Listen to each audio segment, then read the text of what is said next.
and welcome to day 4 of our Shetland, Iceland cruise video. Today we have a sea day. For breakfast, today we are going to the Grand Cuvée.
Tonight we have an event dinner in the cuisine.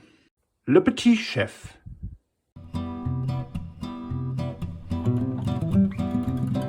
Allow me to introduce to you, all the way from France, measuring 6 centimeters, the world's smallest chef, Le Petit Chef. Bonjour.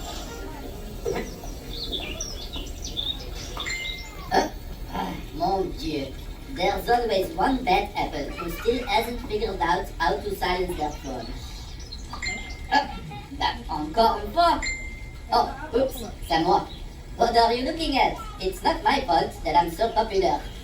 Let's see. It says, how can I become such a master chef like yourself? Flattering. Honestly, I get this question like a million times. To put this to bed once and for all, let me give you 4 tips on how to become a great chef. Even if you don't know how to cook an egg, by the end of this dinner, probably you will still not be able to cook an egg. What do you expect? I'm not a miracle worker. But I'm sure if you pay attention, you'll learn a thing or two.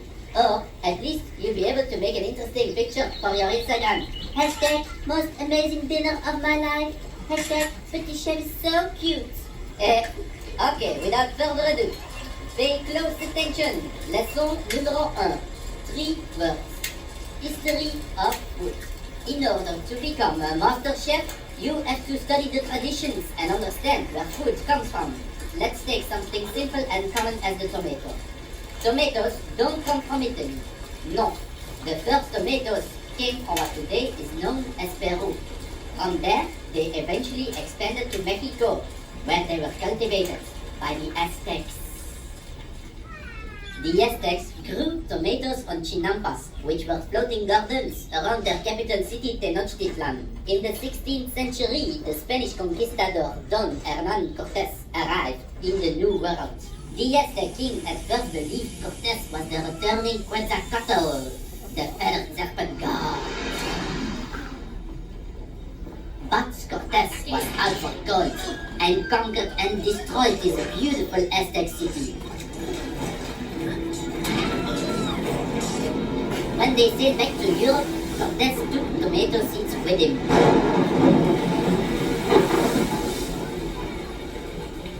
There, the tomato was introduced to the European aristocracy. But they got sick from eating tomatoes and even dropped dead. Turns out it was because the rich were eating of silvery pewter plates, and the tomatoes, which are high in acidity, dissolved part of the lead from the plate, and so when they ate tomatoes, they got lead poisoning. An Italian chef created a pizza to celebrate the visit of Queen Margherita to Naples. He made a pizza with 3 ingredients that represented the colors of the new Italian flag. Red, the tomato sauce. White, the mozzarella cheese. And green, the basic topping. And so the pizza margherita was born, which was so successful that the tomato became a popular ingredient in many different dishes. So please enjoy this ingredient which made such beautiful travels over different continents. On a side note, we, the French, were convinced that tomatoes had powerful romantic qualities, and so we called them bon amour, love apples. So, if you fall deeply in love this evening, don't forget to invite me to your wedding. Bon appetit!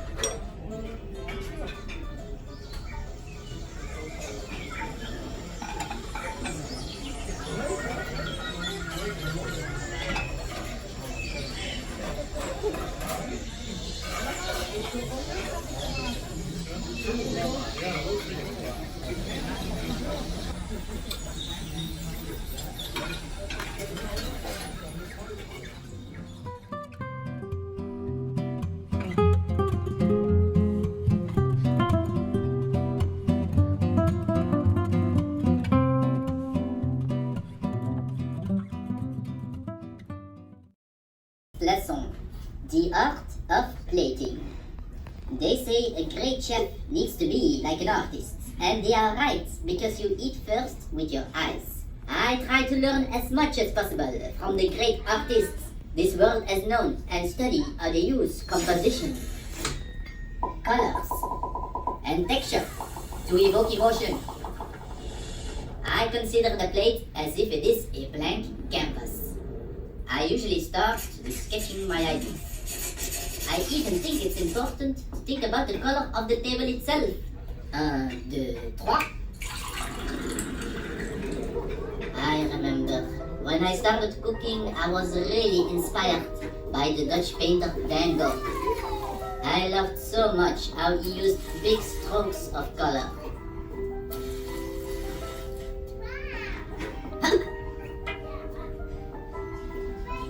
Delicious!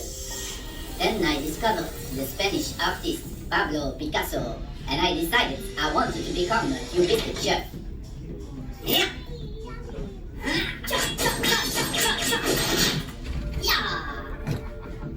Oh, I loved so much to be precise and exact that I took it to the next level and only made perfect geometrical food inspired by the Dutch painter Mondrian, like the action painter Mr. Pollock.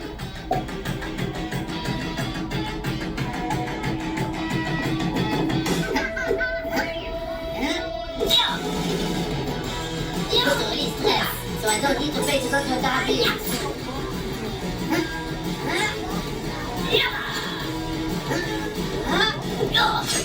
Oops. Although it was so much fun to grade my dishes like this, I got tired of cleaning up all this mess every evening, and it was costing me a fortune in plates.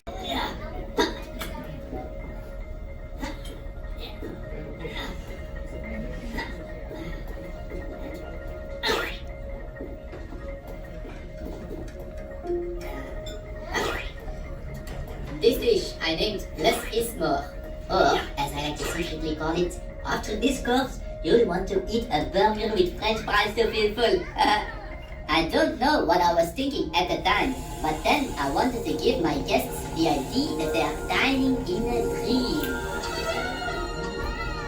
Inspired by the great Salvador Dali.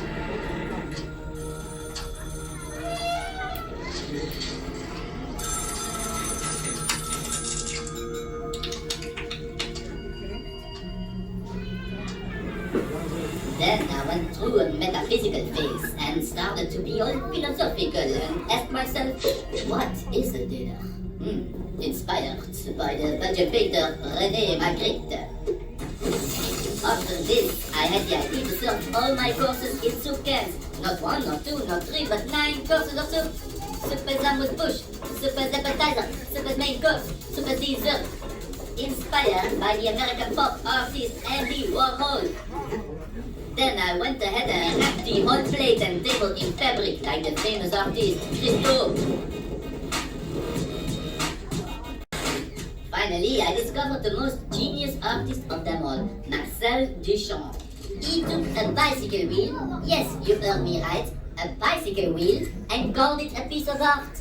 And this wheel became one of the most influential artworks of the 20th century. So I said to myself, I'm going to put a piece of bread on a plate and call it fine dining.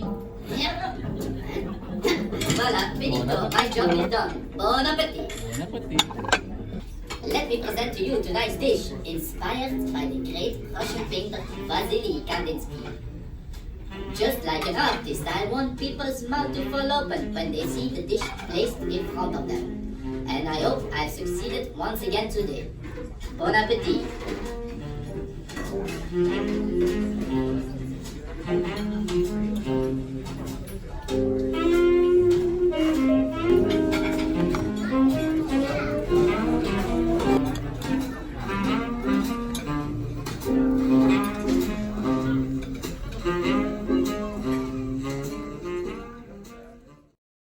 The next tip I can give you to become a great chef is the most important one, and is actually a big secret.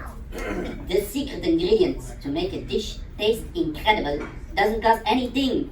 It just needs to be prepared with love. I've been to the most expensive restaurants in the world, but the best food I've ever tasted was cooked by my grandmother. She didn't cook for money, for restaurant stars, or for fame. She cooked for the love of her family. If I only think about the smell of a short trip, I'm immediately transported back into time to the long vacations I used to spend at a summer house in the middle of the forest. 1, 2,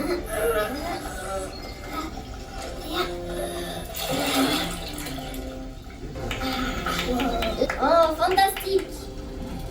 Viens, petit chef. Viens, dis bonjour.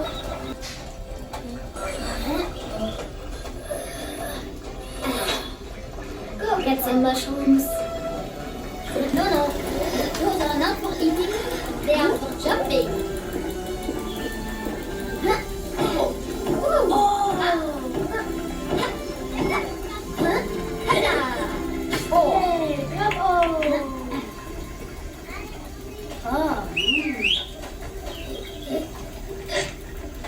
Oh, très bien.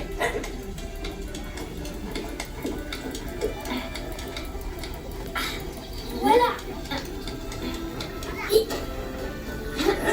Good.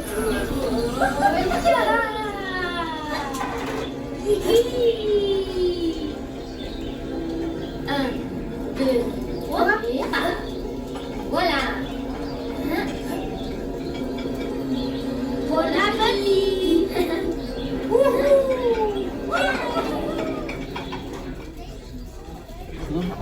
Made for you. You can't be a great chef without having mastered all the different cooking skills. A great chef is first a great technician. Become a chef, become a world-renowned chef. As a chef, you need to come up with new dishes. Just make sure they are delicious and super nutritious, so your guests are overwhelmed with all the flavors. Play with steak for extra taste, but keep your distance to prepare. If the meat is overcooked, you'll end up washing dishes. Become quick at slicing and cooking fries in oil and baking, grilling, spicing. Don't forget to use tin foil to become a chef. Fresh food, fresh fare, stir more things, stir the steak. A good deal is not complete if you forget something sweet. Sour, bitter, salty. Don't forget the souffle. You must go all the way. Every morning, every evening, so your customers will pay. Touch of pepper, hint of spice, a bit of chili would be nice. Just watch out, your guests mouths on the fire. Cut the head from the fish before serving it on the dish. If you blink with this knife, you are sure to lose your fire. And when you start improving, your guests will be amazed. So cool, it's my mood. That's how you learn to be a chef. Add some flair to the meals that you prepare, and together with your team, you come closer to your dream. No worries about failing, we'll help you learn all skills like roasting and boiling and steaming, blanching, glazing, try things out, be creative. Only think about the flavor, and you know you go far when you get that recipe.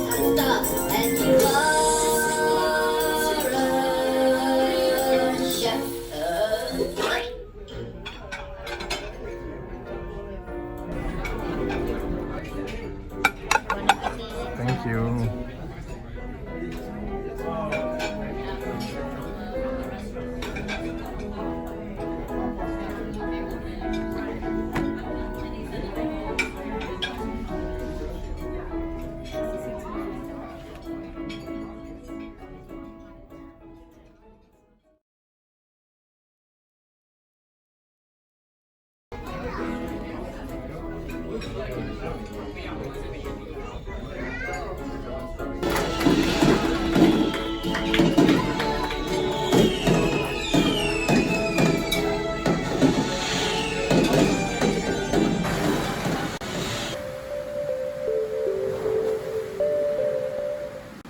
our next video, we will reach Iceland.